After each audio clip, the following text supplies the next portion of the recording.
Hello everyone. तो आज हम एक क्वेश्चन डिस्कस करते हैं जो कि अपना इलेक्ट्रोस्टैटिक्स का रहने वाला है। कहता है कि two charges Q and 2Q are placed at height a/2 and a respectively from plane of square surface ABCD। ये ना अपने को बॉटम में एक स्क्वायर सरफेस दिया हुआ है ना, ABCD, जिसके सेंटर से a/2 डिस्टेंस दूर एक Q चार्ज रखा हुआ है और C कॉर्नर से परपेंडिकुलरली एक चार्ज रखा हुआ है ए डिस्टेंस दूर 2Q, है ना। तो आपको बताना है find the total flux through this square plate, है ना। तो इसमें देखा जाए तो ना हम इसको दो तरह से विजुलाइज कर सकते हैं। जैसे कि अगर मैं एक क्यूब बनाता हूं, अगर मान लीजिए एक क्यूब मैं कंसीडर करता हूं, ठीक है, एक इस तरह से कि क्यूब कंसीडर करता हूं। तो और इस तरह से ये हमारे पास अरेंजमेंट है और हमने क्या किया,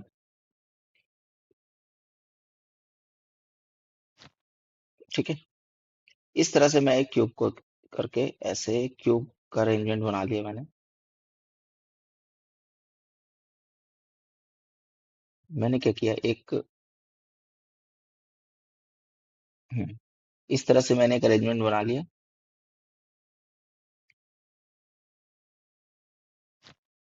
ठीक है। इस तरह से मैंने एक क्यूब बना लिया।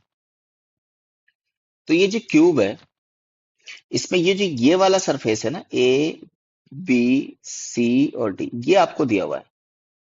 ये बाकी का आपने ड्रॉ किया है उसके ऊपर कंप्लीट करने के लिए।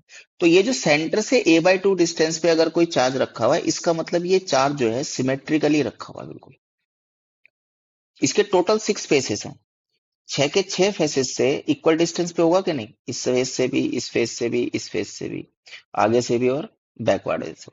कितना, a/2 डिस्टेंस। कितना चार्ज रखा है जी, Q, ठीक है। तो इस Q चार्ज की वजह से अगर मैं टोटल फ्लक्स निकालू थ्रू दिस क्यूब, तो आएगा हमारे पास Q/ε0 बाय गॉस थ्योरम, है ना, बाय गॉस थ्योरम। लेकिन अगर मैं सिर्फ एक फेस से निकालू, क्योंकि ये जो है टोटल 6 फेस से निकल रहा है इतना, तो अगर मैं सिर्फ बॉटम वाले फेस से निकालू तो डिवाइड बाय 6, तो ये अपने पास आ गया पहले Q चार्ज की वजह से इस स्क्वायर प्लेट से फ्लक्स। यही चीज अगर मान लीजिए मैं करता हूं सेम इस वाले फॉर्मूले कंसेप्ट में, ठीक है, यहां पर ये अपने पास,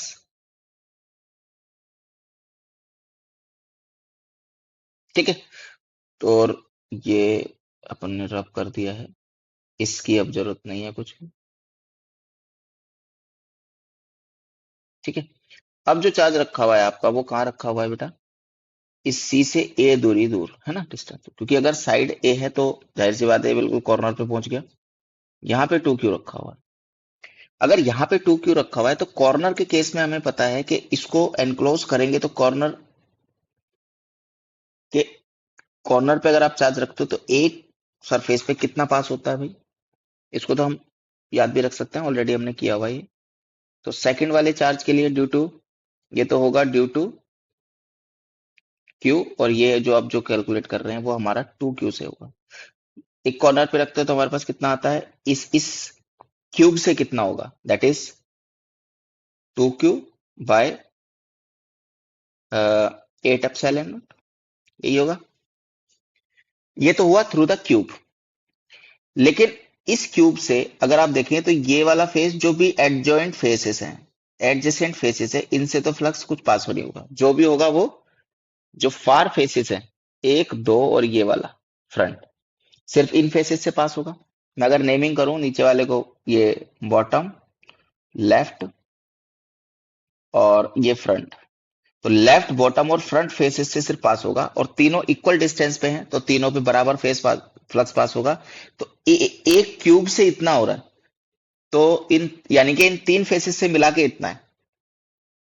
बाकी के राइट, टॉप और बैक तो एडजॉइंट है, मतलब इसी चार्ज से कनेक्टेड है, लिंक्ड है, तो उनसे तो फ्लक्स पास होगा नहीं। तो सिर्फ इन तीन से मिलकर के पास हो रहा है, तो एक फेस से कितना पास होगा भाई, एक स्क्वायर प्लेट जो है एक फेस है हमारा, तो 3 से इतना पास हो रहा है तो 1 से डिवाइड बाय 3। ओवरऑल कितना आ गया हमारे पास? Q बाय, कैंसिल होगा आपका 4 बाय 12 एप्सिलॉन। तो ये अपने पास हो गया ड्यू टू 2Q चार्ज। ठीक है। तो total flux through this sheet ABCD कितना पास होगा टोटल? यू कैन राइट 5 प्लस 5 2, कितना आएगा total? Q by 6 epsilon nought plus Q by 12 epsilon nought. आप इसको ऐड कर दीजिए, ये कितना आ जाएगा? 2Q प्लस Q, तो this will be 3Q by 12 epsilon nought, मतलब Q बाय 4 एप्सिलॉन नॉट। तो ये अपने पास आंसर है। मैच देखते हैं, मैच हो रहा है क्या क्वेश्चन से? जो यस, सेकंड ऑप्शन जो अपना मैच हो रहा है, that is Q by 4 epsilon nought. तो उम्मीद करता हूँ कि ये क्वेश्चन अच्छे से समझ में आ गया होगा आपको, है ना?